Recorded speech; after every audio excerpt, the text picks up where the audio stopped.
Hello and welcome back to 2020 and a bit of Groundhog Day, because I have already recorded this and I got the sound settings wrong, and so nobody could hear me. Sorry, what was that? That makes it all better. Yes, it makes anything better when you can't hear what I'm saying, but you can get stuffed. We are in Season 3 of Fall Guys. It's not a very retro game, but it feels a long time ago to me, because in 2020, I remember an age ago, one of my vivid memories of the year was being in a theatre and video recording a poetry slam with about 200 people there. And then about a month later, we were all in lockdown. And we're just coming out of lockdown, and no matter what people say, I'm betting there's going to be another one in the autumn. Anyway, let's get going with Team Chicken, which, if you've been watching the Tilly Cat Kingdom channel, which you probably haven't, because I think it's only her school friends who watch that. That's my daughter, by the way, not the chicken, Tilly. Yeah, we've been doing sort of tag team co-op on that game with Team Chicken. And I was kind of inspired to do this video because I heard earlier this week that the great and powerful Epic Games... Pardon me. That's not COVID, by the way. I've had COVID. It's not nice. All you... Oh, it's what was it? Scamdemic. Get stuffed. It's not a scamdemic. It is real. Get stuffed. Get lost. Go away. Yeah. Anyway, Epic Games. The one thing. Yeah, Epic Games. There's some people who, for them, Epic Games are worse than COVID, and I kind of don't blame them for thinking that way. They're a bunch of scumbags. Anyway, they have bought out the developers for Fall Guys, and so Fall Guys and Fortnite are going to be in the same stable, as it were. Now for me, I'm playing this solo at the moment, but Fall Guys was definitely it was probably my favourite game of 2020. Put as simple as that. I love this game, and I was actually quite surprised how many hours we'd spent on this, Tilly and myself. I think the PSN wrap up, whatever it's called, clocks us in about 70 hours. I know for some people that isn't that much, but for when you think, oh yeah, I'm only going to be playing this for a couple of hours at a time, that's quite a bit of... And we don't usually sit down and play video games together that much. She's got a tablet now, she's into Roblox, and I never really play this game on my own. This is absolutely couch co-op for a game without couch co-op all the way. This is one of those games that's so much better when you're playing with other people, with friends. I think that's actually...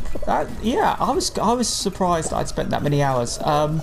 Mainly because I completed Bloodborne in fewer hours than that, and that took me... I was playing that on and off for about 2 or 3 years.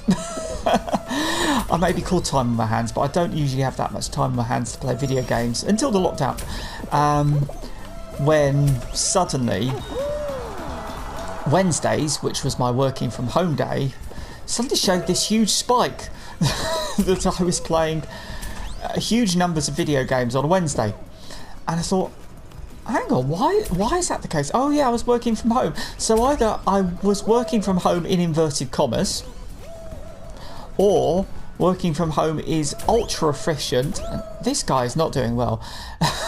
Mint chocolate chip guy. Yeah, working from home must be ultra efficient, because I got all my work done in the first 3 hours of the day, and then had the rest of the day off to play Fall Guys, or Elite Dangerous, or No Man's Sky, or whatever it was. Somehow I clocked up 100 hours on No Man's Sky, but 150 hours on Elite Dangerous. I don't know how I managed that. Certainly a bit scary. I cannot remember playing those. Oh no, I did get the Platinum Trophy on No Man's Sky. So I was grinding about a bit on that. But 100 hours, that is insane for me. Especially over 1 year for one particular game. Anyway. And I think the reason why this was such a good... it's a bit stereotypical to say a good lockdown game, but yeah, everyone was a bit miserable, and I was spending about at least... I clocked up at least twice as much game time in 2020 than I would normally, mainly because I wasn't going climbing, I wasn't going out anywhere else. Video games. But it's what I hear loads of people saying about Fall Guys is the first word they say, it is fun. Normally when you hear them talking, especially games commentators talking about multiplayer games, it's usually commenting on how good the... Oh, damn it. Can I get up here? How good the co-op is, how tight the shooting is, how good the action is. Fun often comes secondary to all the other things they say. When I hear about Fall Guys, it is just fun. And that's actually because, and I guess I'll get into the whole Epic Store thing in a minute, it is fun because this is probably the most deliberately janky game I've ever played. Now, I've been playing platform games. I'll put this in the platform game category. I've been playing these since the 80s. And for me, platform games are one of the genres with the highest of the skill ceilings. There's some shoot 'em ups that also have this. And actually, no, correct that. I'm going to roll that one back. I think all games can have a high skill ceiling, but for different reasons. And platform games are usually characterised by utter precision in controls and character handling, and it's not surprising that I don't watch a lot of speedrunning videos, but I watch quite a few. Just for the interest, and it's no surprising that I'm going to get the gold in the middle. Yes! I did that! Can't believe it. That Mario 64 is one of the go-to games for a lot of speedrunners.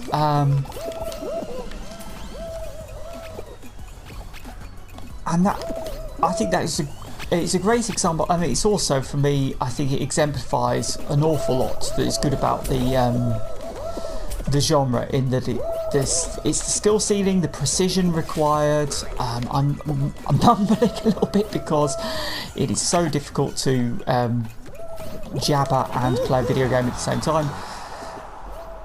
I could probably get a bit of talking now I've qualified.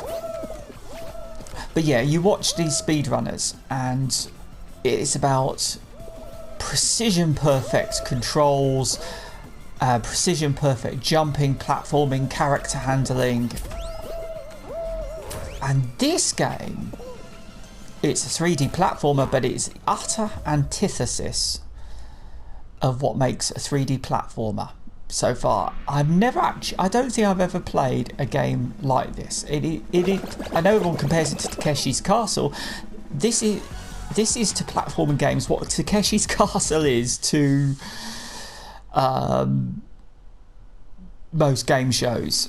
It is deliberately janky, it's deliberately wobbly, the controls are all over the place, you go bouncing off other players, things go wrong all the time, and when they do, you do not care because it's part of it. I've thrown my controller across the room with a number of games. I've done it with the Soulsborne games, rarely, but I have done with some of them. And Overcooked and Moving Out are two games that I've also really lost my temper over. I've never lost my temper over this, even though things have gone completely wrong, because this game is absolutely designed from the ground up for things to go completely wrong, and it is beautiful for that. It is utter slapstick. And look, I'm chasing around after a cuddly penguin, and one of my own teammates just grabbed me. Yeah, and it's unlike all these other... I mean, you look at the other online games around, and they're characterised by being ultra competitive, ultra precise. And if we're going to use Fortnite, we're going to look at Epic Studios. We look at Fortnite as an example. Okay, it's a bit fun. It's nice cartoony graphics, and I'm going to get eliminated in this. It's nice cartoony graphics, but it's also a game that people watch because they want and participate in because they want to be the best. They don't want to be a noob. They want to be the greatest player on there. They want to be like Ninja with thousands of followers and people who are watching them because they're playing really well.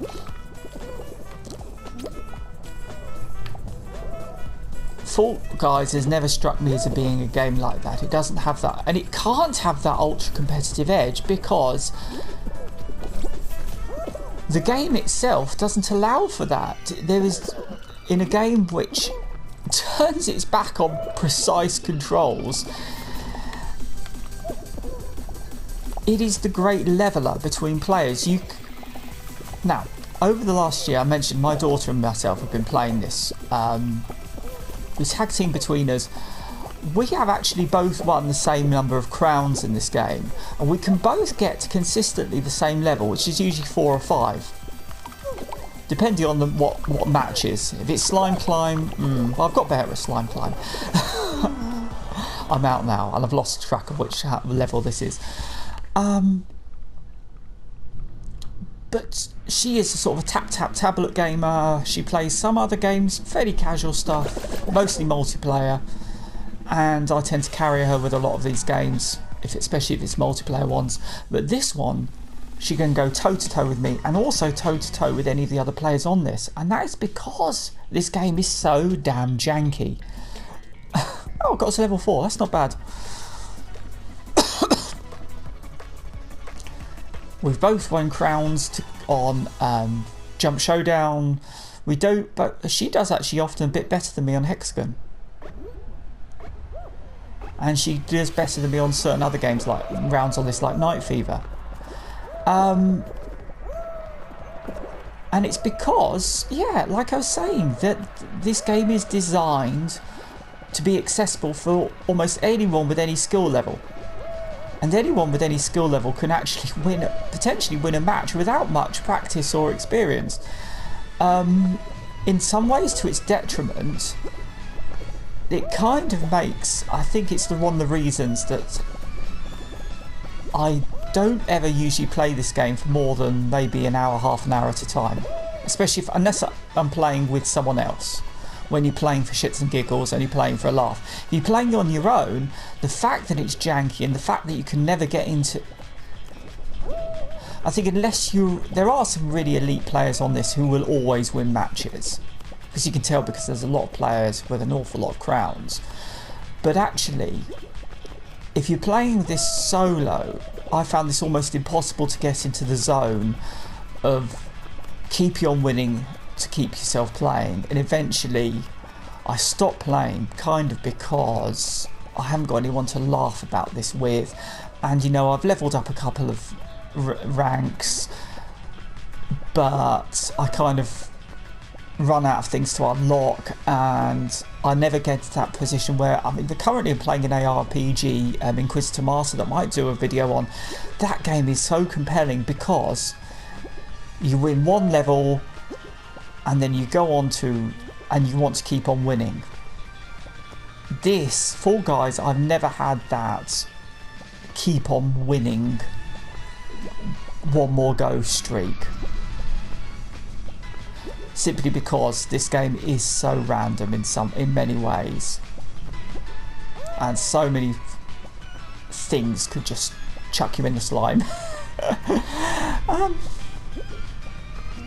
And long may it stay like that, because there really aren't any other games like this around which do have an attitude of, you know what, F it, who cares?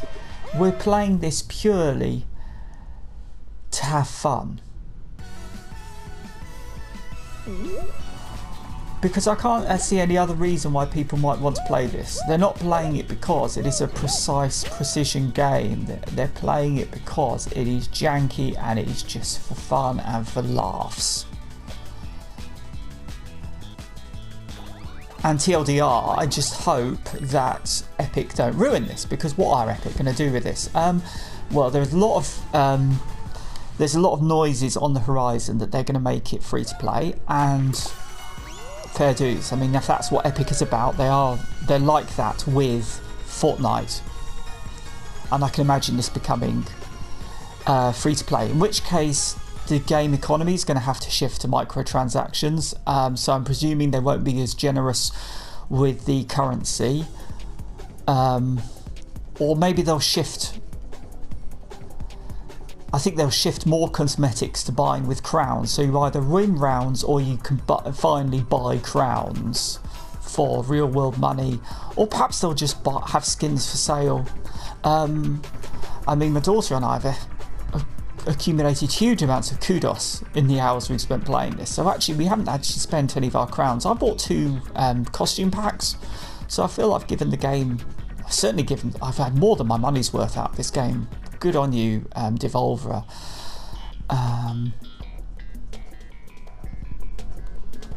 I don't think I'd want to keep on buying packs of skins. I'm not one for loot boxes of any sort. I absolutely refuse to buy loot boxes.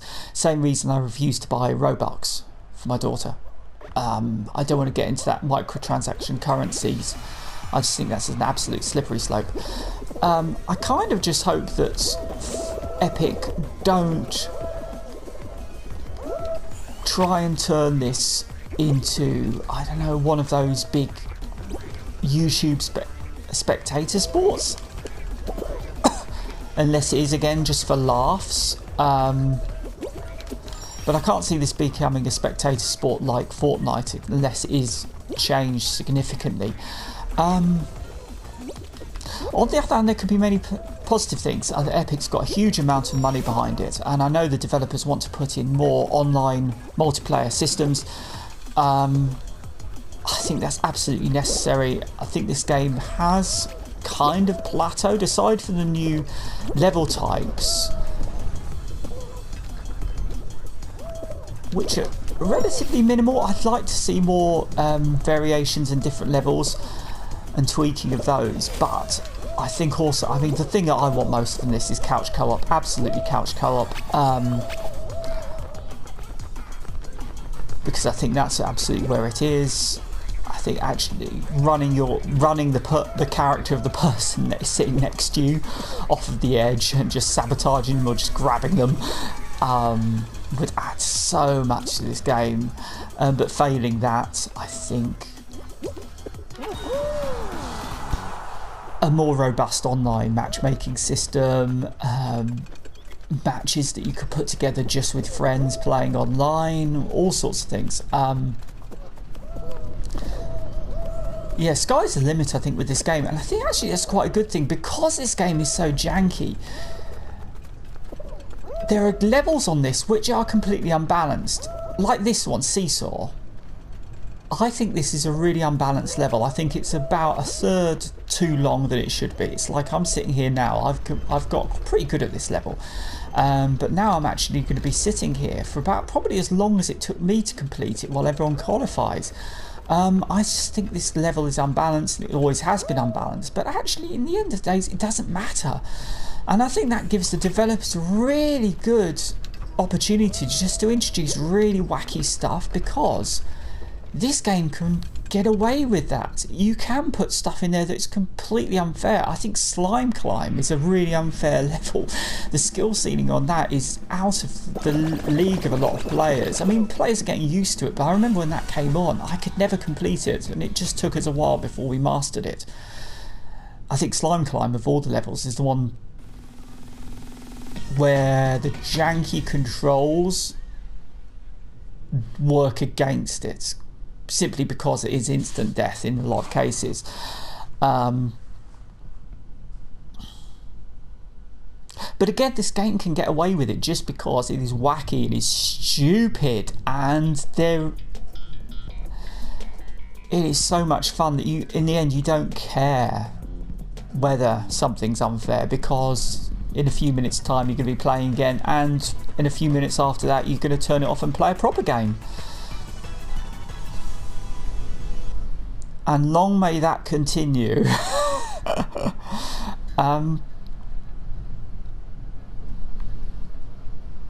Yeah, I think that's kind of all I've really got to say about this game at the moment. Where are the cat characters? I mean, we've had Gato Roboto, or whatever its name is. My daughter is itching for a cat character in this. I love this level. I'm going to play this because this is almost a carbon copy of level that was on Takeshi's Castle, the first one, where they whittle down the 100 contestants.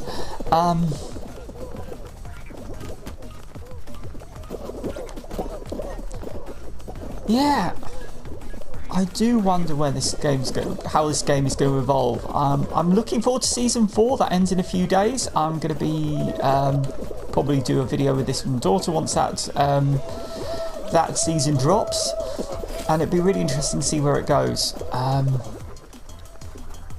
otherwise, yeah, I think this is just one of the great games at the moment, because it is so refreshing how just daft it is. Okay, I'll see you all on the next video. Thank you.